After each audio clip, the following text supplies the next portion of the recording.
राधे राधे। कैसे हैं आप लोग? आई होप आप लोग अच्छे होंगे। और आज मैं इंस्टेंटली मैंने वीडियो मतलब अपना ब्लॉग स्टार्ट कर दिया है बनाना, क्योंकि अभी मैं इनकी डायरी पढ़ रही थी। मैंने बोला था आप लोगों से कि मैं शेयर करूँगी आप लोगों से जो डायरी में जो कुछ भी लिखा है। तो अभी बज रहे हैं 10 बजने वाले हैं रात के। तो अभी हम लोग खाना वाना खा के बैठे हुए हैं। तो अभी मैं उनकी डायरी पढ़ रही थी, तो मैंने ये सोचा कि चलो आप लोग के साथ मैं शेयर करती हूँ। देखो, मेरे लिए तो ये शॉकिंग बातें कुछ भी नहीं है इसमें, इन्होंने जो लिखा है। मैंने तो सब कुछ देख लिया है, सब कुछ आंखों से देखा है, कानों से सुना हुआ है, महसूस किया हुआ है, झेला हुआ है खुद इनके साथ। तो मेरे लिए शॉकिंग नहीं है, शायद आप लोग के लिए शॉकिंग हो। लेकिन हाँ, मुझे गुस्सा बहुत आ रहा है। गुस्सा इसलिए आ रहा है कि आखिर इनकी फैमिली इनसे इतना क्यों नफरत करती थी, इनके साथ इतना खराब दुर्व्यवहार इस लोग का क्यों था। और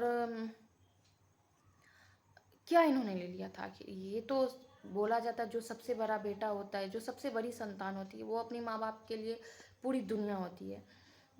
लेकिन इनके साथ उल्टा था। इनके लिए इनकी फैमिली पूरी दुनिया थी। एक्चुअली ये समझो, इनकी फैमिली के लिए ये दुनिया नहीं थे। इनकी फैमिली के बस ये एटीएम थे।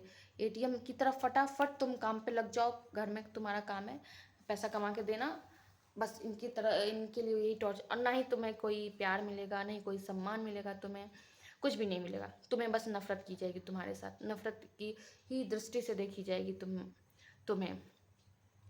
और कभी हम लोग ये भी नहीं बोलेंगे कि हम लोग तुमसे इतना घृणा करते हैं। मतलब अजीब। आप इतनी टॉक्सिक थी ना ये फैमिली। और इतना टॉक्सिक इन्वायरमेंट मैंने रह के देखा हुआ है। आप मतलब बस लगता है इससे अच्छा मेरी सांस बंद हो जाए, इतना टॉक्सिक। और उसमें सबसे बड़ा हाथ है इनकी मदर का, और इनका जो सबसे छोटा भाई है उसका। और उसको भी वो टॉक्सिक बनाने में ना इनकी माँ का ही हाथ है। और बाकी सब उसके सेनापति सब हैं, जो उसका साथ देता है वो सब सेनापति है। वो दोनों राजा रानी, बाकी सब सेनापति उसके लिए खड़े रहते हैं हमेशा। उसको कोई कुछ नहीं कर सकता, आँच नहीं आनी चाहिए उस दोनों पे। उसके लिए घर में मर जाए कट जाए, क्या बुरा, इससे बुरा क्या होगा। अ, इससे बड़ा बुरा क्या होगा। हम चलो मैं सुनाती हूँ मेरे हस्बैंड ने जो लिखा है। मैं ज़्यादा ब्लॉग लंबा नहीं करूँगी, चलो फटाफट सुनाती हूँ। उन्होंने छोटा ही सा लिखा हुआ है। ये इन्होंने लिखा है 9 सितंबर 2001, जब मेरी शादी नहीं हुई थी, ये स्टूडेंट लाइफ में ही थे तब। और ये उनकी हैंड राइटिंग है, ये हिंदी में लिखी है उन्होंने, और हिंदी इंग्लिश दोनों मिक्स है। तो ये छोटा सा मैं पढ़ के सुना देती हूँ, और कुछ भी ज़्यादा बड़ा नहीं है, तो इसे मैं फटाफट सुना देती हूँ। तो चलिए, इन्होंने लिखा है, कभी सोचता हूँ अपने आप पर तो शर्म आती है। मैं आदमी हूँ या शायद नहीं, शायद मेरा अस्तित्व ही शर्म है। जाने दो, मुझसे बेहद नफरत करने वालों में से मेरा अपना सबसे छोटा भाई ही शामिल हो गया। शायद एक दिन मैं बिल्कुल अकेला रह जाऊंगा। मेरा मेरा भाग्य ही यही है। चुन्नू मुझसे नफरत करता है। मैं जिस चीज को छू भर लूं वो उसको छूता तक नहीं।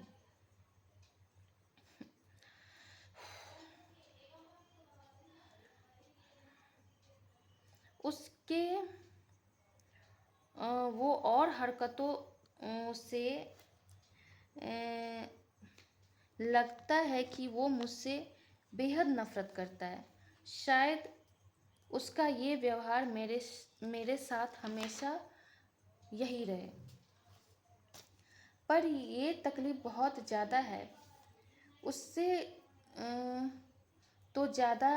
उससे तो ज़्यादा कि मेरे माँ बाप इस बात से बिल्कुल बेफिक्र हैं।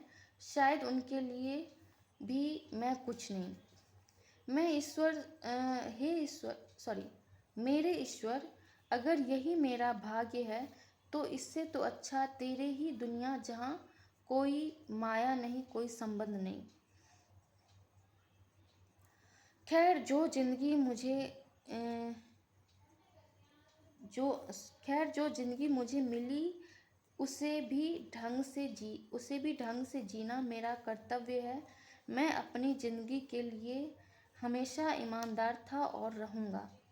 मुझे अभी अपने आप पर केंद्रित होना चाहिए। गुड लक आनंद। ये उन्होंने लिखा है।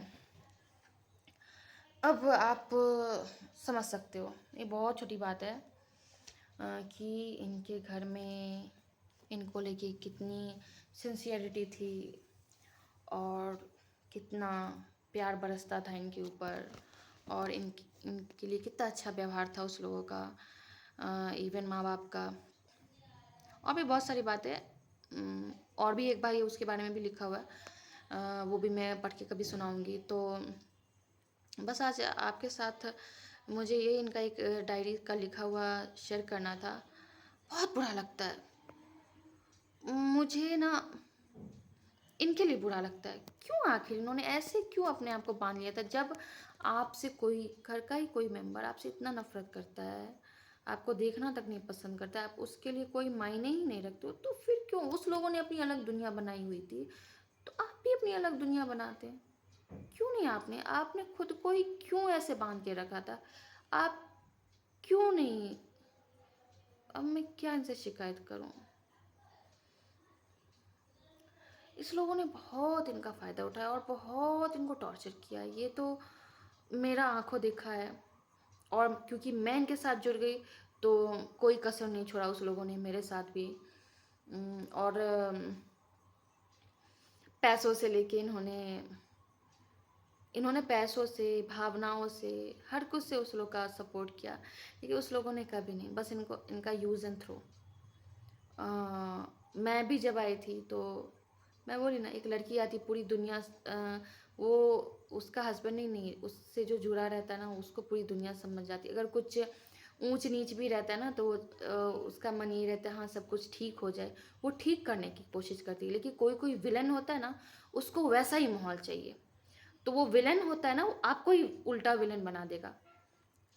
तो मेरे साथ भी यही हुआ। जो इनकी मदर जो थी, उसको वैसा ही माहौल, वो कितने सालों से उसने ऐसा माहौल क्रिएट किया था, वो कितनी मेहनत करके उसने किया था क्रिएट, और मैं जाके उस माहौल को ठीक कर देती? मेरी इतनी मजा, इसलिए मुझे उसने विलन बना दी ऐसे। मतलब अब उसको राजनीति में आना चाहिए।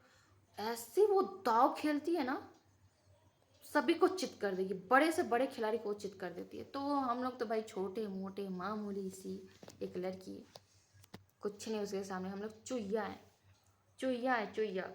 इतनी वो खतरनाक औरत है। वो कब अ, सही लोगों को भी वो बरगला के, वो उसको लगता था घर में पार्टी चल रहा है, एक वो पार्टी है, वो एक दूसरी पार्टी है। तो अगर घर में देखती थी कि किसी का भी थोड़ा सा सिंपैथी या थोड़ा सा ठीक से बोलना, उसके लिए अच्छा सोचना, मतलब उसको वो जैसा है सामने वाला अच्छा अगर है, मेरे मैं अपनी बात करती हूँ या इनकी बात करती हूँ, वो पता नहीं ऐसा कौन सा गेम खेलती है, ऐसा कौन सा नब्ज पकड़ती थी उसका। उस फिर एक टाइम के बाद ऐसा हो जाता था, वो उससे इतना घृणा करने लगता था, इतना घृणा करने लगता था, मतलब उसकी नज़र में उससे बुरा उसने दुनिया में कहीं देखा ही नहीं। मतलब आप शौक रह जाओगे कि ऐसे कैसे कोई कर सकता है, इतनी जल्दी कोई कैसे पलट सकता है सही से सही लोगों को। उसमें ये थी इनकी मदर में ये मतलब अभी मैं ब्लॉग फिर लंबा हो जाएगा, अभी मैं उस इंटेंशन में नहीं वो बात करना चाह रही थी, लेकिन क्या करूं, खून खौलता है मेरा। और बात करूंगी, बहुत बहुत सारी बातें सभी के बारे में बोलूंगी, छोड़ूंगी तो मैं किसी को नहीं। मैं तो हर ब्लॉग में यही बोलती हूँ, जब उस लोग की बात होती है तो मैं यही बोलती हूँ, मैं छोड़ूंगी किसी को नहीं, और सारी सच्चाई बताऊंगी। क्या क्या इनके साथ बहुत टॉर्चर किया, बहुत टॉर्चर किया। और ये कोई कैंसर बीमारी से नहीं गई, ये सबसे बड़ी बीमारी जो उनके मन के अंदर, आज से नहीं, कई बोलते हैं ना दशकों से ही इनके अंदर जो वो पड़ा हुआ था ना, वही इनको ले गया, क्योंकि डॉक्टर ने बोला था आप 30-40 साल आराम से आप सरवाइव कर सकते हो, आप बस स्ट्रेस मत लेना, खुश रहना। जो उस लोग को उसको उस लोग का सबसे बड़ा हथियार था, अरे अच्छा ये स्ट्रेस से चला जाएगा, इसको खुशी नहीं देना है, इसको प्यार नहीं देना है, इसको बस मेंटली इसको बहुत बहुत टॉर्चर किया उस लोगों ने, कोई कसर नहीं छोड़ा उस लोगों ने। ठीक है, कोई बात नहीं, कोई बात नहीं, चलो सब कुछ दिखता है एक समय के बाद, से हिसाब इधर ही हो जाता है सभी का। शायद तुम लोग का भी हिसाब हो, क्योंकि तुम लोगों ने पाप बहुत किया ना, तो हिसाब करने में ऊपर वाले को टाइम लगेगा ना, बहुत ज़्यादा हिसाब होगा, हिसाब होगा। और तुम लोगों ने जो मेरे साथ किया, मुझे जो बलि का बकरा बनाया ना, क्यों भाई, क्यों बनाया बलि का बकरा, उसका भी मुझे आंसर चाहिए, और वो भी बताऊंगी मैं कि मुझे क्यों बलि का बकरा चुना, क्यों, आखिर मैंने क्या, ना मैंने कभी देखा है ना सुना है ना कभी जान पहचान थी, क्यों मुझे बलि का बकरा बनाया, क्यों। और मैं तुम लोग को ऐसे चुपचाप छोड़ दूंगी, तुम्हें ये लगता है? हम्म, मैं नहीं छोड़ने वाली हूँ तुम लोगों को, किसी सूरत में नहीं छोड़ने वाली हूँ। हाँ, अगर मेरे हस्बैंड अभी अपनी शरीर के साथ रहते, मेरे साथ रहते अपनी बॉडी के साथ, तो मैं सब कुछ भूल जाती। मुझे मेरे बस हस्बैंड मुझे चाहिए थे, उस उनका शरीर तो चला गया, तो मैं किस बात के लिए तुम लोग को छोड़ूं। बहुत तुम लोग का बर्दाश्त किया मैंने, उल्टा फुल्टा जो जो तुम लोगों ने मुझ पे कलंक लगाया ना, क्या लगता है मुझे कुछ नहीं मालूम, मुझे सब कुछ पता है। बस मैं चुपचाप सहती रही ना मेरे हस्बैंड के कारण। अब नहीं मैं सहने वाली हूँ, कान खोल के सुन लेना। चलो ठीक है, फिर से बातें बहुत लंबी हो जाएंगी, क्योंकि अंदर बहुत भरा हुआ है। तो ठीक है, आप लोग प्लीज़ अपना ध्यान रखना, और प्लीज़ अपनों का जो आपको केयर, आपकी केयर करते हैं ना, उनको उतना ही केयर करो, उसको उतना ही प्यार करो, और प्यार दो, सच्चा प्यार दो, निस्वार्थ प्यार दो। और मैं क्या बोलूँगी, और कुछ नहीं। ठीक है, थैंक यू।